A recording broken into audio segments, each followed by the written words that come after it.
Hello दोस्तों, कैसे हो आप सब। Welcome back to my channel for my exam. दोस्तों, आज के वीडियो में हम कुछ ESIC 2016 वाले पेपर से कुछ और क्वेश्चन डिस्कस करेंगे। पिछले वीडियो में हमने ESIC 2016 वाले क्वेश्चन डिस्कस किए, उससे पहले हमने 2019 वाला वीडियो पेपर भी डिस्कस किए थे। अगर आप ESIC के एग्ज़ाम की तैयारी कर रहे हो और पता है प्रीवियस ईयर्स का क्वेश्चन देखना भी ज़रूरी होता है, तो इसलिए हम लोग प्रीवियस ईयर्स के क्वेश्चन डिस्कस कर रहे हैं। अगर आप ESIC के एग्ज़ाम की तैयारी कर रहे हो या फिर कोई भी फार्मासिस्ट एग्ज़ाम की तैयारी कर रहे हो, गवर्नमेंट फार्मासिस्ट हो या फिर कोई भी फार्मासिस्ट के एग्ज़ाम की तैयारी कर रहे हो, तो ये वीडियो आपके लिए। और हमारे चैनल पे अगर आप नए हैं और आपने अभी तक हमारे चैनल को सब्सक्राइब नहीं है तो प्लीज़ सब्सक्राइब कर दीजिए और साथ ही बेल आइकन को भी दबा दीजिए ताकि आपको नोटिफिकेशन मिलती रहे। चलिए आज की क्वेश्चन देख लेते हैं। पिछले वीडियो में हमने 15 क्वेश्चन डिस्कस किए थे। आज की वीडियो में कुछ और देखते हैं। पहला क्वेश्चन क्या है, यूजेनल इज कॉन्टेन। यूजेनल में क्या, किस में पाया जाता है, यूजेनल किस में पाया जाता है। यस, यूजेनल आपका क्लोब में पाया जाता है। यूजेनल किस में पाया जाता है, क्लोब में पाया जाता है। क्लोब की अगर फैमिली पूछे तो क्या बोलेंगे, क्लोब की फैमिली होती है माइट्रेसी फैमिली। माइट्रेसी फैमिली की होती है क्लोब, पता है ना। लॉन्ग जिसको हम कहते हैं, यूजेनल रहती है और क्या क्या रहती है, यूजेनाइल एसीटेट रहती है।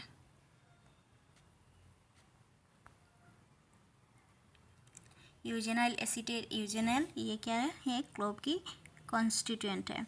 और किस फैमिली से बिलोंग करती है, ये माइट्रेसी फैमिली से बिलोंग करती है। माइट्रेसी फैमिली से बिलोंग करती है। कैप्सिकम कौन सी फैमिली से बिलोंग करती है, ये सोलानेसी फैमिली से बिलोंग करती है। कैप्सिकम में अगर केमिकल कॉन्स्टिट्यूएंट पूछेगा तो क्या कहेंगे, कैप्सिन। कैप्सिन होती है ना, कैप्सासिन।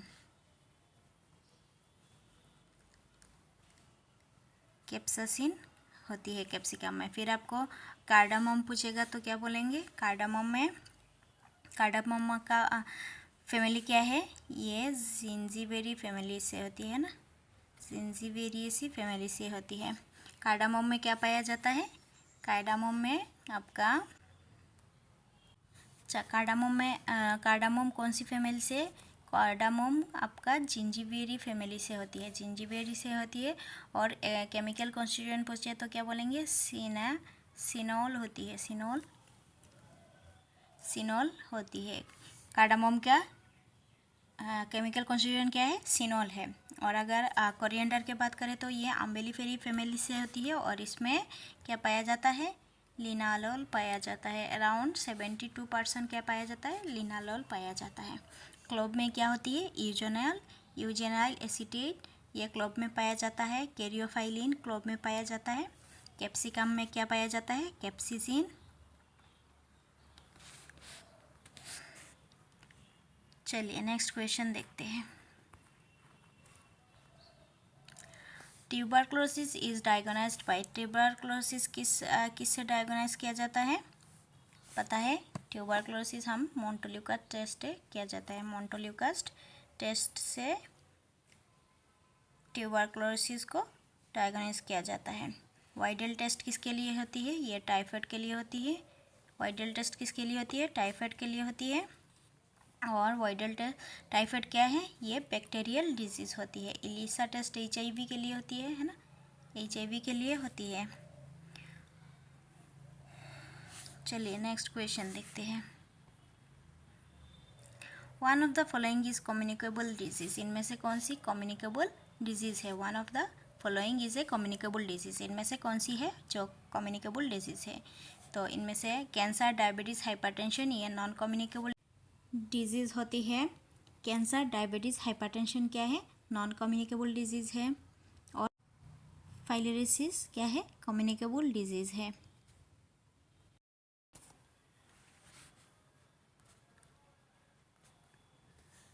और फाइलेरिसिस का कॉजेटिव ऑर्गेनिज्म क्या होती है, फाइलेरिसिस का कॉजेटिव ऑर्गेनिज्म क्या होती है, ओस्टेरिया बैनक्रॉफ्टी।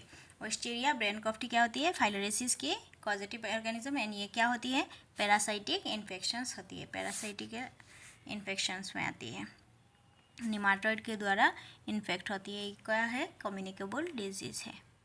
नेक्स्ट क्वेश्चन देखेंगे, an example of sulfonyl urea, इनमें से सल्फोनाइल यूरिया कौन सी है, मेथफॉर्मिन, टोल्ब्यूटामाइन।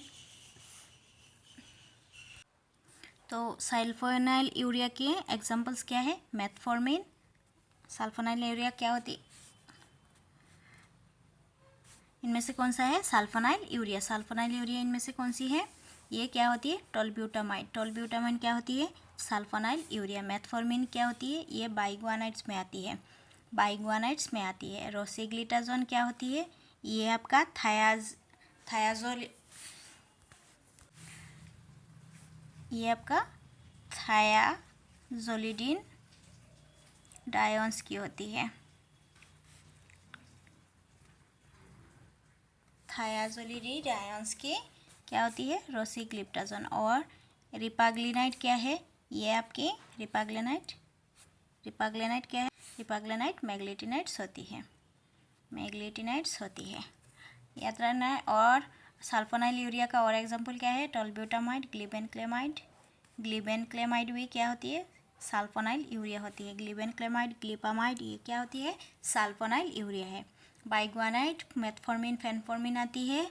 फिर थायाजोलिडी डायोन्स में क्या होती है, ये रोसिग्लिटाजोन होती है। और मैग्लेटिनाइट्स में क्या होती है, रिपाग्लिनाइट होती है, याद रखना है। देखिए डायरेक्टली क्लासिफिकेशन से क्वेश्चन पूछा है, तो आप सभी को अच्छे से क्लासिफिकेशन को याद करना है, तो एक दो क्वेश्चन तो आपको डायरेक्टली क्लासिफिकेशन से मिल ही जाएगा। नेक्स्ट क्वेश्चन देखते हैं, blood plasma and blood serum preparation are dried by, blood plasma and blood serum किस से ड्राइड किया जाता है, ये फ्रीज ड्रायर से ड्राइड किया जाता है, फ्रीज ड्रायर से ड्राइड किया जाता है। Blood plasma and blood serum preparation को किससे किया जाता है, ड्राइड फ्रीजर ड्रायर से किया जाता है।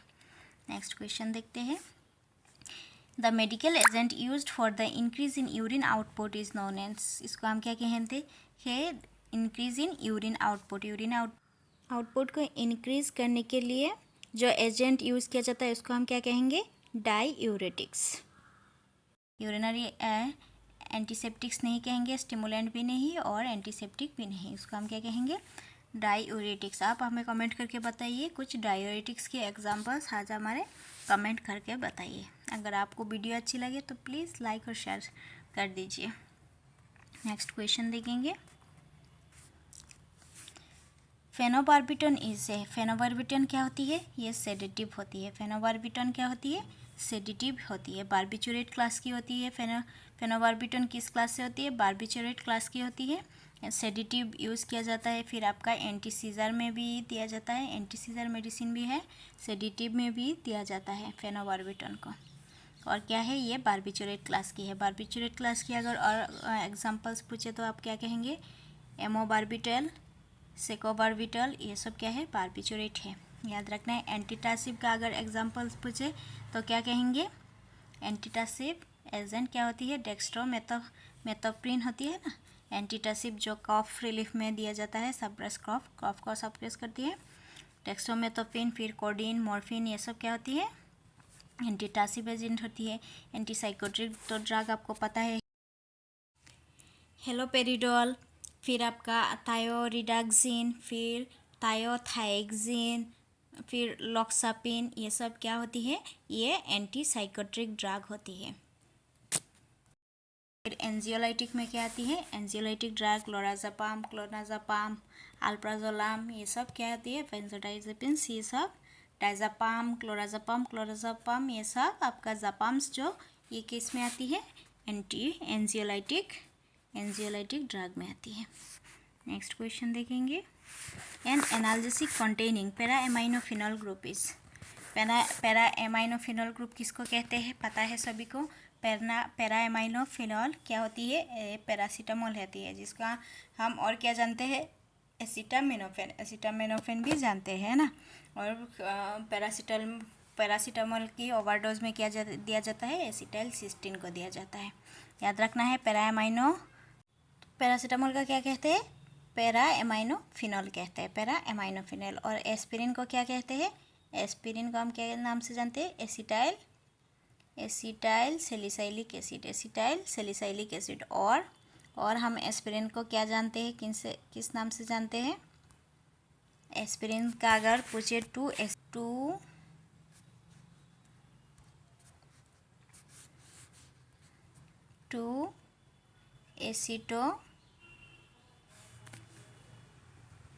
टू एसिटॉक्सी बेंजोइक एसिड,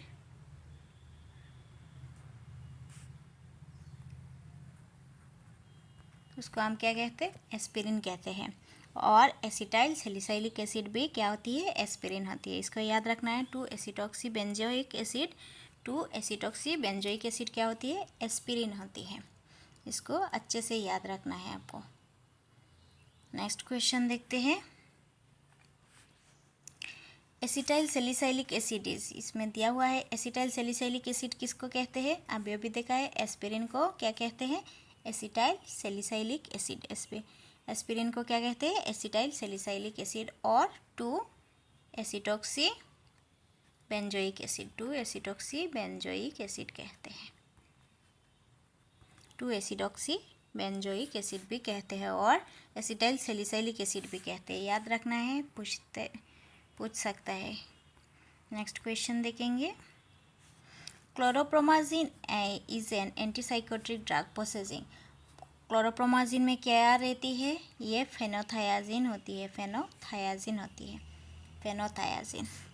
ब्यूटेरोफेन क्या है? ब्यूटेरोफेन में अगर पूछेगा तो एग्जांपल्स क्या देंगे? ब्यूटेरोफेन क्या क्या होती है? हेलोपेरिडोल, डोरपेरिडोल, मेलपेरोन, ये क्या होती है? ब्यूटेरोफेन होती है। ब्यूटेरोफेन का एग्जांपल्स पूछे क्या पढ़ेंगे? हेलोपेरिडोल, डोलपेरिडोल, मेलपेरोन, फिर आपका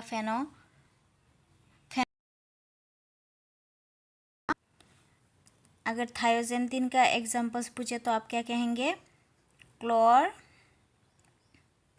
क्लोरप्रोथाइक्सिन, फिर थायोथाइक्सिन, ये क्या होती है? थायोजेंथिन में आती है। एक्रिडिन के बारे में पूछे तो एक्रिडिन में क्या क्या आती है? यूफ्लेबिन आती है, फिर इथाकाइरिडीन, एमिनाक्रिन, ये क्या आती है? एक्रिडिन में आती है। एमिनाक्रिन ये सब किस में आती है? एक्रिडिन में आती है। फेनोथायाजिन में क्या है? क्लोरोप्रोमाजिन, फिर प्रोमाजिन, पारफिनाजिन, ये सब किस में आती है? फेनोथायाजिन में आती है। ट्राइफ्लूरोपेराजिन, ये क्या किस में आती है? फेनोथायाजिन में आती है। नेक्स्ट क्वेश्चन देखेंगे। Which among the following is tricyclic antidepressant? इनमें से ट्राईसाइक्लिक एंटीडिप्रेसेंट कौन सी है? ट्राईसाइक्लिक एंटीडिप्रेसेंट इनमें से कौन सी है? ये एमिट्रिप्टिलिन क्या होती है? ट्राईसाइक्लिक एंटीडिप्रेसेंट होती है। एमिट्रिप्टिलिन क्या है? ट्राईसाइक्लिक एंटीडिप्रेसेंट ड्रग क्या है? एमिट्रिप्टिलिन। नेक्स्ट क्वेश्चन देखेंगे। साल्ब्यूटामोल क्या है? ये सभी को पता है, ब्रोंको डायलेटर होती है। साल्ब्यूटामोल क्या है? ये ब्रोंको डायलेटर है। एंटीटासिव के एग्जांपल्स भी देखा है। नेक्स्ट क्वेश्चन देखेंगे। एंटीटासिव अगर पूछेगा तो एंटीटासिव में क्या बोलेंगे आप? मेथोफेन, कोडिन, मॉर्फिन, ये सब क्या होती है? एंटीटासिव एजेंट होती है। नेक्स्ट क्वेश्चन देखेंगे। Which of the following is an anti-dandruff drug? Anti-dandruff drug कौन सी है? Zinc sulphate, selenium sulphide, zinc carbonate and sodium fluoride. तो अगर आप शैम्पू में देखेंगे तो क्या देखेंगे? इसमें सेलेनियम सल्फाइड रहती है। अगर एंटी-डैंड्रफ वाला शैम्पू देखेंगे उसमें क्या रहती है? जो आती है ना शैम्पू वगैरह में देखेंगे तो क्या देखेंगे? सेलेनियम सल्फाइड होती है। एंटी डैंड्रफ ड्रग पूछेगा तो क्या बोलेंगे? सेलेनियम सल्फाइड होती है। नेक्स्ट क्वेश्चन देखेंगे। The component of tablet machine which control the shape and size of the tablet. Control machine में टेबलेट मशीन में कौन सी शेप एंड साइज देती है? Control the shape and size, कौन सी कंपोनेंट जो आपका शेप एंड साइज देती है? होपर में, पंचेस, कैम ट्रैकर या फिर डाइस। तो डाइस क्या करती है? वो शेप एंड साइज देती है। अगर टेबलेट के बारे में और क्वेश्चन आपको जाननी है तो आप जाके हमारे चैनल पे देख सकते हैं। अलग अलग करके टेबलेट कैप्सूल का एमसीक्यूज़ दिया हुआ है, इम्पोर्टेंट एमसीक्यूज़ दिया हुआ है। तो shape and size of tablet क्या होती है? डाइज होती है। नेक्स्ट क्वेश्चन देखेंगे। कैलामाइन क्या है? Basic zinc oxide, basic zinc sulphide, basic zinc carbonate या फिर बेसिक जिंक हाइड्रोक्साइड। तो कैलामाइन क्या होती है? कैलामाइन आपका बेसिक जिंक ऑक्साइड होती है। कैलामाइन क्या है? ये बेसिक जिंक ऑक्साइड है। दोस्तों ये था आज के लास्ट क्वेश्चन। नेक्स्ट वीडियो में हम फिर मिलेंगे और क्वेश्चन लेके। अगर आपको वीडियो अच्छा लगे और अगर आप ESIC के एग्ज़ाम की तैयारी कर रहे हो और कोई भी एग्ज़ाम की तैयारी कर रहे हो तो प्लीज़ चैनल को सब्सक्राइब कर दीजिए। आज के लिए इतना ही, फिर मिलते हैं। Thank you.